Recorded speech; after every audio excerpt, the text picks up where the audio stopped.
Thank you very much for joining me today. So we're making this card that was one of my samples for TV when Lisa released these fabulous 3D embossing folders and stencil sets. Haven't used the stencils at all here, and I'm using Lisa's Artist Wax Patinas today. I'm using 4 different colours, but I'm also using a EUPHORIA wax as well. I'm going to use this one separately and quite sparingly because it will stain your mat if you use these on your mat. So if you don't want to stain your mat forever, then use a paint palette or something, which is what I'm going to use today. I'll run through what I'm going to be using today. So I'm going to be using the script stamp out of the Background Collection Textures A6 stamp set, and I'm stamping with wax. Okay, so we'll do that in a sec. I'm using the Dahlia and Roses 3D embossing folder.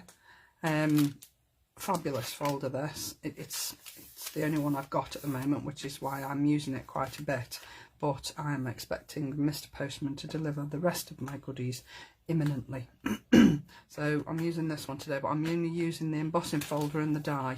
Okay, no stencils today. Then I'm going to be using the thank you stamps with dies, and I'm just using thank you for, I think I've used for being you today. I think I used thank you so much on my DT sample, but I'm using the for being you today. And then I'm using the stitched slims just to make my little frame here, just to give it a bit of added interest. Right, so first things first, I've already cut all my little bits because it's boring watching me cut little bits out. So this is my frame, and I have a feeling I used the largest of the stitched slims because it fits an 8x8 card perfectly. So I've also cut and embossed my image, my Dahlia and Roses, in black card, okay, because I think the waxes work best on black card if that's all you're doing. If you want to do other things and sort of highlight it with wax, then you can use white card or a coloured card. And then I've already cut my matting and layering for my thank you. Alright, so the first thing we're going to do, because I want to make sure it's completely dry, is we're going to stamp the background. So I don't know whether you can see here, but there is stamped images here, so the text is stamped here in the background. So I'm going to do that first because I want to make sure that's dry. Okay,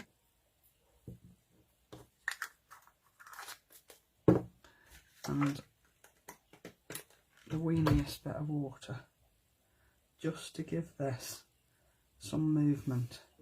Okay, so then I'm going to take my text stamp and I'm literally going to pick up the wax on this stamp. So I'm hoping this is going to work, and I'm hoping I've got enough wax and enough water on here to make it work, but we can just go with the flow. Okay, so I'm going off the page because I don't want a complete stamp across the page.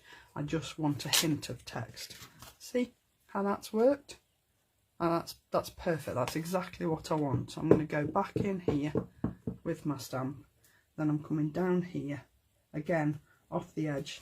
You probably can't see that, can you? So down at the bottom off the edge with just a little bit of text, and then here in the middle again just a little bit of text. You see how that has stamped quite beautifully? You could use any of the texture stamps to do this effect with. I am just going to put a couple over the other side, which is what I didn't do on my sample, but I thought about it afterwards and I thought, yes, I will just add a couple down here just to give it a bit of interest. Okay, so I've got all my stamping done right on there, so I'm just going to put that to one side because I want to make sure that that's completely dry. And then I'm just going to add a little bit of water here and wipe all that off. And you see that's wiped off beautifully, hasn't it? This dries really quite quickly. because the waxes do dry really quickly, and even adding water to it, it's virtually almost dry. But I'm going to leave the sentiment for a while because I just want to make sure that this is dry. But I can put my panel down using Lisa's fabulous glue, which came last week, and I love it. And she's quite right, you really don't need very much at all. It's got a super grab on it, and once it's down you don't have an awful lot of time to move anything, so make sure you sort of down in the right place to start with. Okay, so that's my background. This is dry now, so I'm going to do my stamping my sentiment. So I'm going to stamp the small part of the sentiment first, because I'm putting 3D pads on this bit, so I don't want to be having to stamp over this that's raised, so I'm going to put this other piece down first. Okay, so this is the For Being You, and if I just place that where I want it, it's going to give me an idea where I want this. So I'm going to stamp that down to the right hand side of the rest of the sentiment, like that. And then I'm just going to line up my thank you on the matted and layered part, so that I know that when I pick the stamp up with my acrylic block, the words are going to be in exactly the right place to stamp down on my white card. Okay, that's about right. So if I pick those up there like that and then ink them up, I know that when I stamp them down they're going to be in exactly the right place. If I can line it up properly. There we go. See? Perfect. You'll only have that problem with this set because there's 2 words to this part of the sentiment, but with all the others there's only 1 word, obviously, kind and kindness and congratulations, so you won't have the same problem with the other sets. So I'll just pop that down on there. Okay, so I'm putting these on 3D pads because I want this raised up a little bit. I mean, this is really most of the card already done. I'll take that off there. Take that off there. Take that off there. And then I can put this above the part of the sentiment that I've already stamped and know that it's all going to be in the right place, exactly where I want it. Okay, so that's the basis of my card finished. So we're going to move on to the waxes. Now, I'll just put the lid on my glue. Now, I said I'm using Lisa's, which I am, and I'm also using a Stamperia. I'm only using the Stamperia for the leaves, and I wouldn't put your Stamperia onto your non-stick messy mat because it will stain. There is some green here on my mat where I found out it stains, so that's why I'm not doing it today, because I don't want it to stain anymore. So I'm literally just using a paint palette, and I'm using a brush for the green, partly because it'll give me a better coverage and partly because it'll stain my fingers and I don't really want it to. Right, so I'm only using the green on the leaves, okay, and I'm literally brushing it on. That's all I'm doing. You don't need much, it's so quick and easy, and it gives a fabulous effect. See, I haven't even added more wax to my brush yet. I might not actually, because I don't think it needs it. And if you sort of go over where you wanted the wax to be, if you use one of Lisa's fabulous little erasers, you can actually take off the wax that's spilt over onto the black card where you don't want it. Alright, I can't decide whether that's actually a leaf or not. Might be. We'll go back in with it anyway. We'll make it a leaf now, hey? So these are leaves. I'm also going to do similar with these sort of like little seed heads here. So I'm probably going to go in with the same brush. See how quick that is? How effective it is. I think these are leaves over here as well. These are quite big leaves. Or these could actually be flower heads that haven't come open yet, so they probably would still be a bit green. So all I'd say is I was a little bit frightened of waxes when I first started, and I think the secret is just go for it. If you make a mistake, you can use your eraser and rub some of it off, or at the end of the day, if you make a mistake that you're really not happy with and you really hate it, throw it away. It's a piece of card at the end of the day. It's not like it's, you know, mega money that you're losing, is it really? Okay, so I'm happy with the green. Now I'm going to go in and do exactly the same with the pink. And I'm probably just going to use my brush for the pink as well, only because they're so small and I don't really want to go over. I'll just take a little bit of that out and put it on my paint palette like that. I mean, this goes such a long way, you really don't need very much at all. So seed heads, literally just brushing on the seed heads like so. Do the stalks, and this is why I use a brush, because you can go in with your brush on really narrow bits and not spoil the look. Don't forget these wax patinas of Lisa's, they do dry really quickly, so you have to move pretty quick, but even then it's really quick and easy, and it doesn't take any time at all. Okay, so I'm happy with that.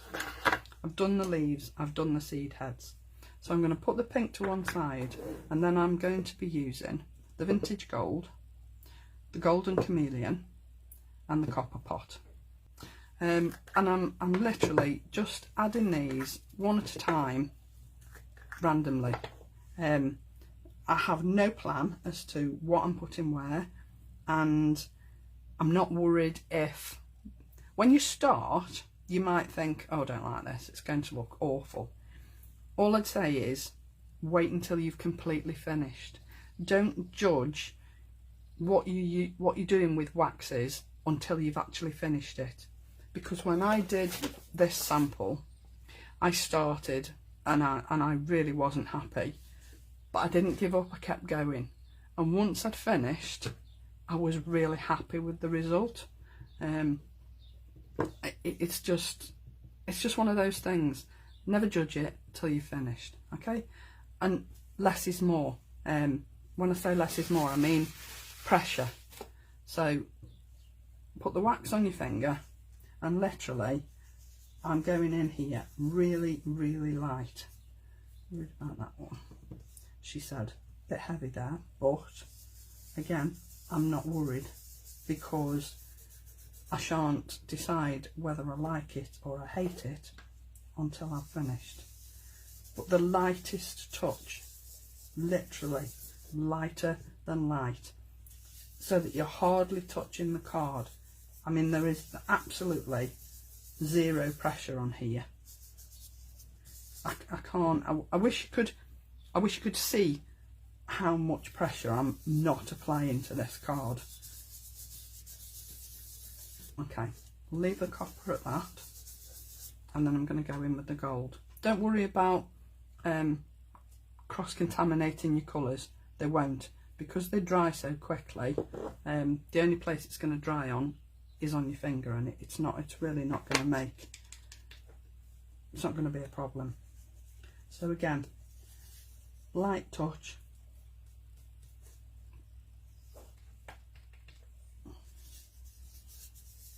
Go in, rub it round.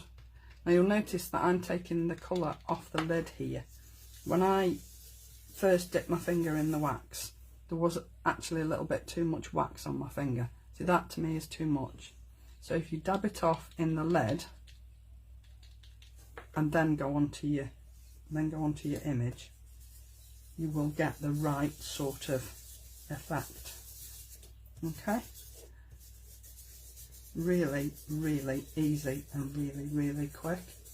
Now I am going to go over these seeds just a little bit, just to take the pinkiness off them a bit, okay, but not too much. Sort of miss my rose there a little bit, but I'm not worried. And then I'm going to go in with the chameleon gold at the end, and again, to me that's too much. Dab it off on my lid, and then this sort of brings all the other colours to life, if you like. I can't really describe it. It's sort of like a, I don't know, like your, if you've got the watercolours, the chameleon gold in that will sort of give anything a gold tint, and that's what this does. This chameleon gold will just add a tint to everything. So I'm going over, literally, there's a bit too much there, everything, even the greens, just to lift them a little tiny bit and make them all blend in.